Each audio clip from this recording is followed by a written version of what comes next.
Chapter 8. Harlan tried to open her eyes. Ang dextrose agad sa itas niya ang agad niyang nakita. Alam niyang nasa loob na naman siya ng ospital. Bumabalik na naman ba ang kanyang cancer? Thank God. You're alive, Harlan. Nilakihan niya ang pagkakabukas ng mga mata niya para alamin kung saan nanggagaling ang tinig na iyon. There she saw Graham, standing on the edge of the bed. Nanlalalim ang paligid ng mga mata nito. Halatang puyat na puyat ito. Bakit ako nandito? Tanong niya sa mahinang boses. Halos ayaw kumawala roon ng mga kataga. Hinang-hina pa ang pakiramdam niya sa hindi malamang kadahilanan. Noon niya napansin na may kanula na nakalagay sa ilong niya. Doon dumadaan ang hangin mula sa oxygen tank patungo sa kanyang baga. Lumapit ito sa kanya. I'm so sorry. Kung nahuli pa ako ng konti, baka wala ka na ngayon. Anito sa kanya. Aha, hindi kita maintindihan.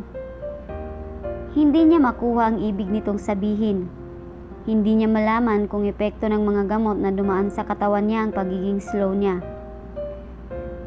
Kung hindi ako nakapunta agad ng swimming pool, baka hindi ka na umabot ng buhay rito. Noon lang nag-sink in sa kanya ang tinutukoy nito. Naalala niya ang nangyaring insidente sa pool. Siguro ay nagkaroon siya ng temporary selective amnesia, kaya hindi niya iyon naalala agad kanina. Bahagya na siyang na-relieve na hindi pala dahil sa cancer, kaya siya nasa ospital ulit. Still, she had been in a life-threatening situation once again. Salamat, ikaw palang sumagip sa akin. Iyon ang namutawi mula sa bibig niya, kahit ang totoo ay dito niya gustong isisi, partly ang nangyari sa kanya. Alam naman nito na may mga bata sa bahay nito, pero nagpalagay ito ng swimming pool na may lalim na 7 feet. Kahit ang kalahating bahagi lang ng pool ay malalim na, delikado pa rin iyon. Hindi na lang niya isinatinig iyon. Hindi ko alam kung anong nangyari kay Heidi at bigla niyang ginawa iyon. I swear, she's not that bad. She can be a brat sometimes, but this one is really too much. Ako na ang humihingi ng paumanhin sa ginawa niya sa'yo. Hayaan na natin na yun.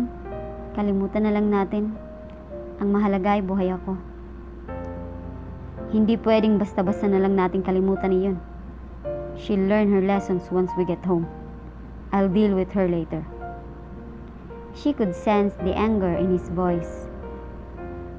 Graham, sa tingin ko ay ayaw lang talaga niya sa akin. Siguro ay alis na lang ako sa bahay. Tahimik naman kayo nang wala ako. Ngayon ay biglang naging komplikado ang lahat dahil sa akin. Ayoko namang masirang samahan niyo nang dahil lang sa akin din. Hindi ikaw ang problema ngayon. Si Heidi ang may kasalanan. Pero huwag kang mag-alala. Hindi ko siya papaluin o sasaktan. Kailangan ko lang siyang kausapin at disiplinahin sa ibang paraan. Pag-a-assure nito. Now you can go back to your sleep. Inilapat nito ang palad sa mga mata niya. Tumango siya bago tuluyang pumikit.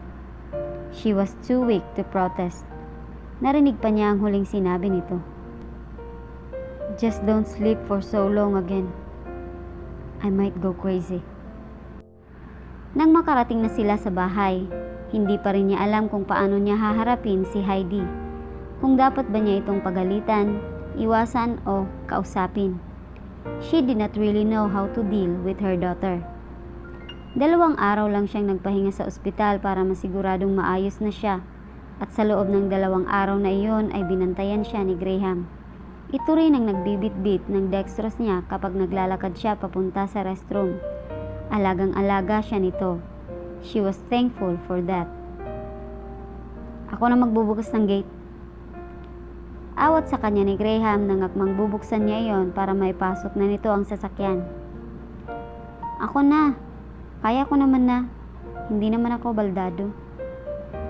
Nagkibit balikat ito. Sige, go ahead. Bumalik na ito sa loob ng sasakyan habang binubuksan niya ang gate.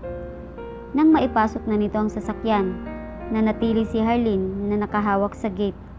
Hindi niya iyon maisara agad. Nakita kasi niya si Harvey na nakatayo sa labas. Nakatingin ito sa kanya habang nakasandal sa kotse nito. Kumaway at ngumiti sa kanya ang kapatid. Gumanti siya ng ngiti rito at sinenyasan ito na lumapit.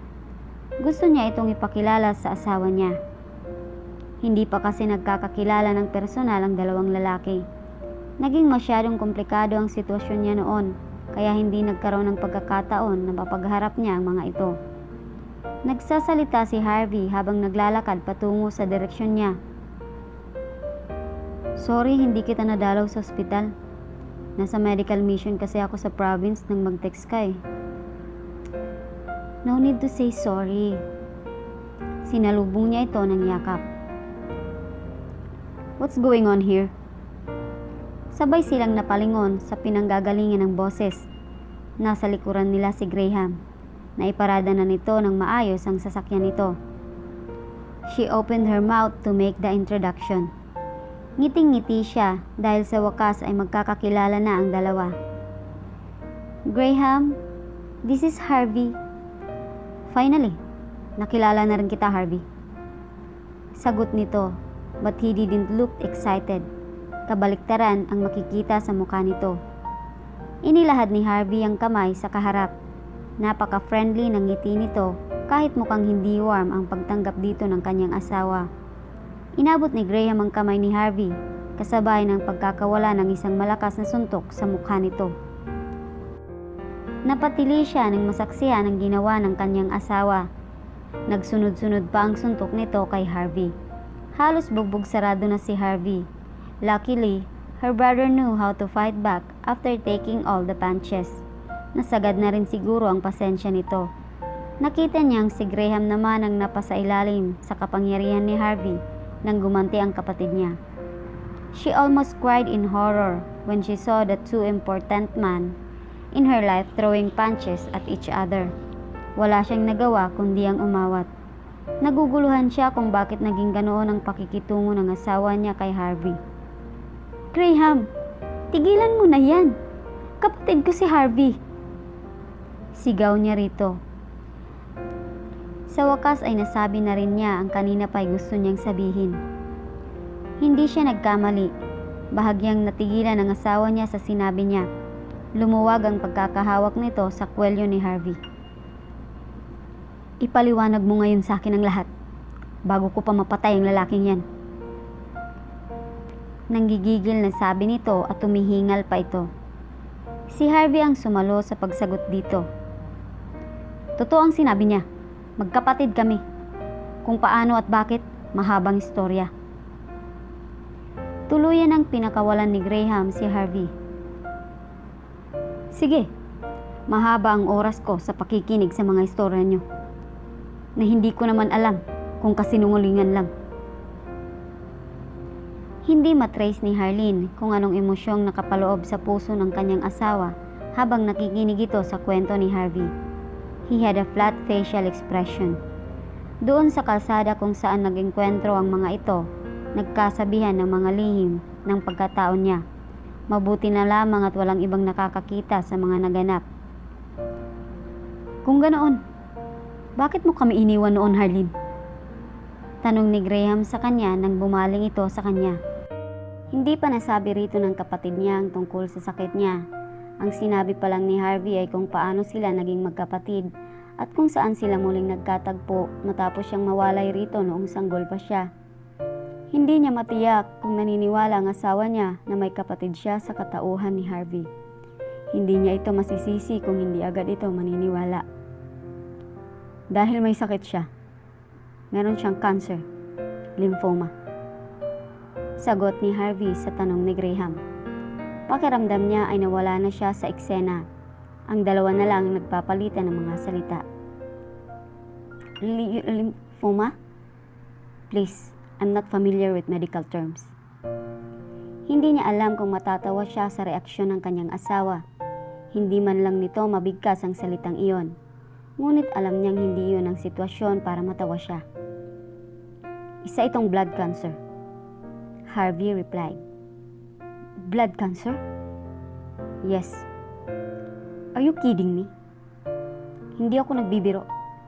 Ganyan din ang naging reaksyon ni Harleen nang malaman niya ang kondisyon niya. Nang maramdaman nitong hindi sila nagsisinungaling o nagbibiro, ay nakita niyang lumambot ng bahagya ang ekspresyon ng mukha nito. Pwede bang ibigay niyo sa akin ang lahat ng detalye tungkol dito?